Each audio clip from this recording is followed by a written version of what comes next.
పెళ్ళైనా పండగైనా వేడుక ఏదైనా పట్టు చీరల ప్రత్యేక వేదిక వారాహి సిల్క్స్. నమస్తే, వెల్కమ్ టు సుమన్ టీవీ. నేను పద్మిని. ప్రస్తుతంతో పాటు ప్రముఖ ఆధ్యాత్మికవేత్త, ప్రముఖ న్యూమరాలజిస్ట్ లక్ష్మీ నరసింహస్వామి ఉపాసకులు శ్రీమతి స్రవంతి గారు ఉన్నారు. మాట్లాడదాం. నమస్తే అక్క. నమస్తే పద్మిని. దత్తుడి గురించి అనేక మార్లు ఎలా స్వామికి దగ్గర అవ్వాలి, ఎలా దండం పెట్టుకోవాలి అనేది చాలా వీడియోస్లో మీరు చెప్పి ఉన్నారు అక్క. అయితే ఇంకా దత్తుడు అంటే ఎవరండి, బ్రహ్మదేవుడా అని అడిగే వాళ్ళు కూడా ఉన్నారు. ఇంకా బ్రహ్మదేవుడా, సూపర్ బ్రహ్మదేవుడు, అల్టిమేట్ కదా. అయితే ఆయన అనుగ్రహాన్ని చాలా సులభంగా పొందాలి అని అనుకున్న వాళ్ళకి ఈ బీజాక్షరాలు అవి చేయాలంటే మాకు భయం అండి, దానికి మంత్రోపదేశం తీసుకోవాలి అని అంటారు. సో అలా కాకుండా సులభతరంగా చాలా ఈజీగా స్వామివారి అనుగ్రహాన్ని మేము పొందాలనుకుంటున్నాం, ఏదైనా మార్గం ఉందా చెప్తారా అంటే ఏంటక్క ఆన్సర్?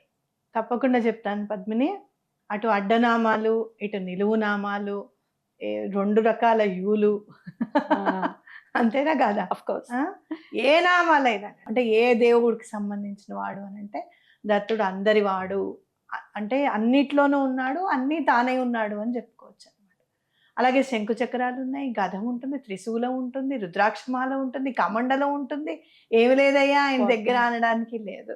సరే పోనీ గోమాత అంటే గోమాత ఉంటుంది, కుక్కలు ఉంటాయి, అలాగే మనకి ఔదుంబరం చెట్టు ఉంటుంది. అసలు ప్రతిదీ ఇంకా సమస్త విశ్వానికి ఎవరు దండం పెట్టుకోవాలి అని అనుకుంటే కనుక మనకి భక్త సులభుడు, స్మరణ మాత్రేణ సంతుష్టుడు, స్మతృగామి సనోవతు అని అంటే ఎవరు అని అంటే మన దత్తుడు అని చెప్పుకోవచ్చు. మరి అలాంటి దత్తాత్రేయ స్వామిని మళ్ళీ మనం మర్చిపోకుండా ఎళ్ళవేళలా గుర్తుండి మనం జపం చేసుకుంటున్నాము అని అంటే శ్రీ వాసుదేవానంద సరస్వతి స్వామి వారి కృషి అంతా ఇంత కాదు పద్మిని. శ్రీపాద శ్రీవల్లభులు గురుచరిత్రలో మనం శ్రీపాద శ్రీవల్లభుల గురించి చదువుకుంటూ మనము శ్రీగురుడి దగ్గరికి వచ్చేస్తాం. శ్రీగురుడి దగ్గరికి అధ్యాయాలు రాగానే శ్రీపాదుల్ని మర్చిపోతాం టోటల్గా. మన మైండ్ శ్రీపాదుల మీద ఉండదు ఇంకా. టోటల్ గా మనము శ్రీగురుల దగ్గరికి వచ్చేస్తాం. కానీ నిగూఢంగా అసలు దత్తుడి మీద మనకి గనక, ఆయన పాదాల మీద మనకి గనక శ్రద్ధ కావాలి అని అంటే శ్రీపాద శ్రీవల్లభుల్ని ఎటువంటి పరిస్థితుల్లోనూ గుర్తుపెట్టుకోవాలి. శ్రీపాద శ్రీవల్లభులు మనకి నెంబర్ గురించి మనం చెప్పుకోవాలనుకుంటే 2498. ఎందుకయ్యా అది ప్రసిద్ధమైన నెంబర్ ఎందుకు అని అంటే, ఆయన స్వామి ఈ యుగంలో నిన్ను పూజించుకుంటున్నాము, ఏ యుగంలో అయినా సరే నిన్ను పూజించుకోవాలి. అలాగే మానవ మాతృలందరూ కూడా దత్తుడిని పట్టుకోవడము అని అంటే మునిశ్రేష్ఠులు వాళ్ళు కూడా ఆయనను చూసి ఏమిటేమిటేమిటా ఒళ్ళో కూర్చోబెట్టుకున్నాడు ఆడదాన్ని, మనకి ఈయన నేర్పిస్తాడని చెప్పి వెళ్ళి అంత భ్రమను కలిగి ఇచ్చావు నువ్వు. ఇక మానవ మాత్రులు ఎలా నేను తెలుసుకుంటారు స్వామి అని అంటే, నేను పుడతాను 2498 సంవత్సరాలకి కరెక్ట్ గా పుడతానని. అందుకనే ఆ నెంబర్ అంటే 24 చాలా ప్రత్యేకత. కాబట్టి అలా మనం దత్తాత్రేయ స్వామిని పూజించుకుంటే చాలా మంచిది. శ్రీపాద శ్రీవల్లభులు అని అంటే ఏంటంటే ఆయన పాదాల మీద మనకి అత్యంత భక్తి కలిగేటట్టుగా మనం చేస్తున్నాం. కాబట్టి ఇప్పుడు మనం దత్తాత్రేయ స్వామిని ఎలా పూజించాలి అని అంటే, మనకందరికీ ఒకటి ఏంటి బాగా పడిపోయింది మైండ్లో అని అంటే, దత్తుడికి చాలా నిష్ట కావాలమ్మో, ఆయనకి అసలు కోపం ఎక్కువ, ఆయన జోలికి వెళ్ళకూడదు, ఫోటో పెట్టుకుంటే చాలా నిష్ట కావాలి, ముందు ఫోటో తీయండి అని చెప్పే వాళ్ళు కూడా ఉన్నారు. తీస్తారు, సాధ్యం కూలా తీయించే వాళ్ళని నేను చూశాను. ఒక ఆయన వాస్తు చూస్తూ ఉంటాడు, చెవులారా నేను విన్నాను, కళ్ళారా చూశాను. ఇంటికి వెళ్తే ముందు ఈ దత్తుడి ఫోటో తీసేసేయండి, ఈ రాముల వారి పట్టాభిషేకం ఫోటో తీసేసేయండి. రాముల వారికి పట్టాభిషేకం ఎప్పుడైంది, మొత్తం అంతా అయిపోయింది, పట్టాభిషేకం అయింది, మీకు కూడా అలా దత్తుడు ఆయనకు బోలెడు నిష్ట కావాలి, ఆయన కమండలం పట్టుకున్నాడు, అక్కడి నుంచే మిమ్మల్ని శపించేస్తాడు. ఇట్లాంటివన్నీ నేను వినడం జరిగిందనమాట. తీసేస్తారు కూడానా అంతే ఇదిగా? కష్టము అని అంటే మన వాళ్ళకి ఎట్లా ఉంటుంది, నాకు I don't know from other religion అంటే కస్టమ్స్. ఇక్కడ ఎట్లా అంటే తెలుగు వాళ్ళ గురించి మాట్లాడాలి అని అంటే, నమ్మంట్రా బాబు అని అంటే నమ్ముతారు, 4-5 చెప్తే. నమ్మకండ్రా అని ఒక్కటి చెప్తే నమ్ముకుంటుంటారు. వారాహి మాతది కూడా నాకు అదే అనిపిస్తుంది. నమ్మండి అని చెప్పినప్పుడు నమ్మి పనులన్నీ అయిన తర్వాత ఫోటో తీసుకెళ్ళి గుళ్ళల్లో పెట్టేసి నదుల్లో కలిపేసిన వాళ్ళు ఇంతమంది ఉన్నారు. ఈ రోజున వాళ్ళు బాబా గురించి మాట్లాడిన వాళ్ళు సారీ చెప్తున్నారు, రేపు మళ్ళీ అలానే వారాయి అమ్మ గురించి కూడా సారీ చెప్తూ వీడియోలు పెడతారు.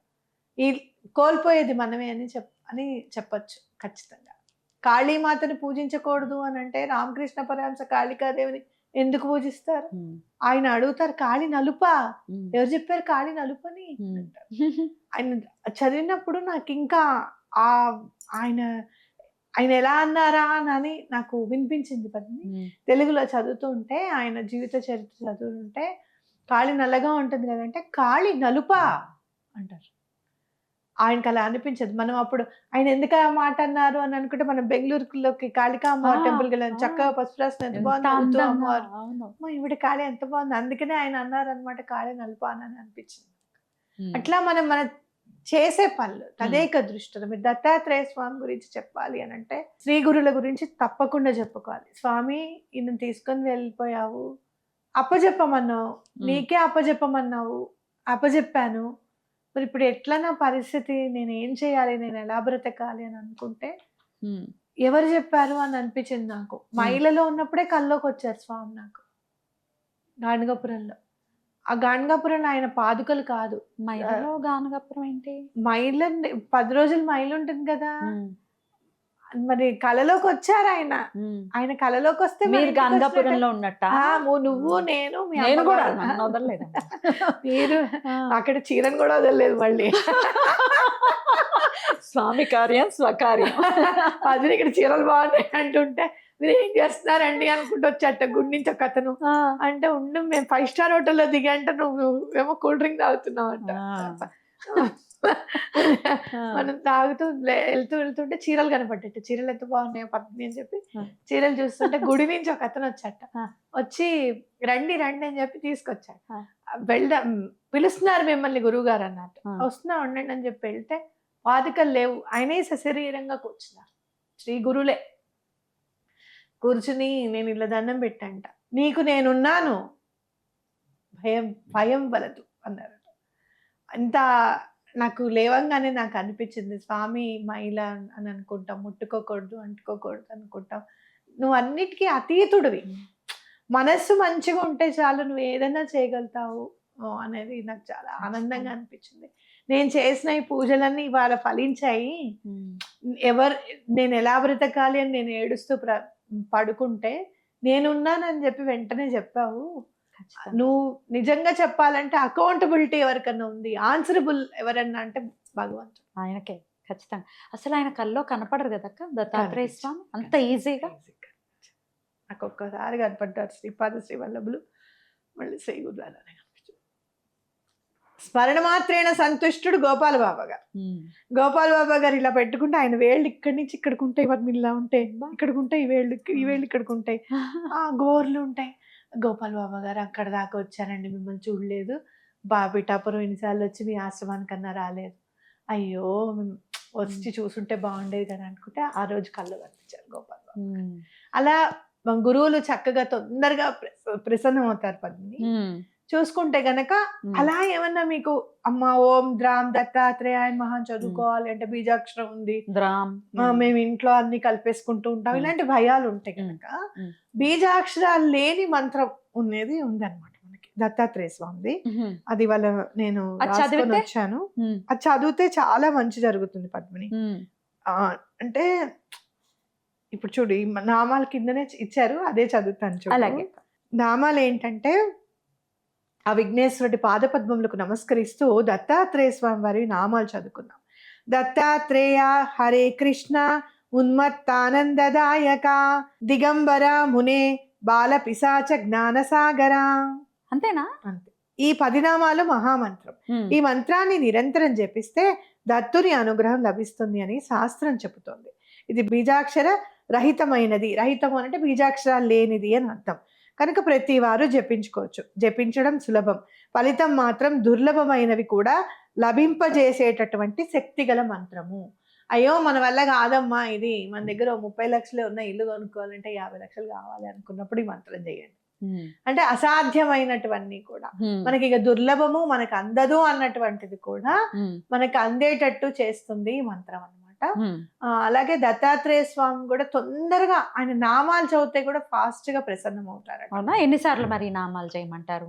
ఇది 108 సార్లు చదువుకోండి చక్కగా శ్లోకము, లేదా ఒక 21 సార్లు చదువుకోండి. చదివేదేదో చాలా మనస్ఫూర్తిగా చదువుకోండి.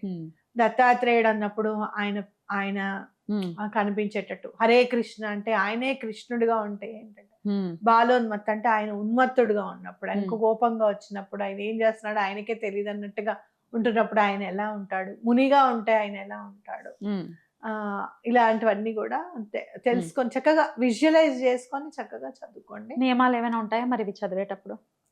దత్తాత్రేయ స్వామి ఏమైనా చేస్తే, నియమంగా ఏమైనా చేస్తే, మామూలుగా రోజు వారి కాకుండా నియమంగా ఏమైనా చేస్తే గనక ఎటువంటి పరిస్థితుల్లో నాన్ వెజ్ అనేది తినకుండా చూసుకోవాలి.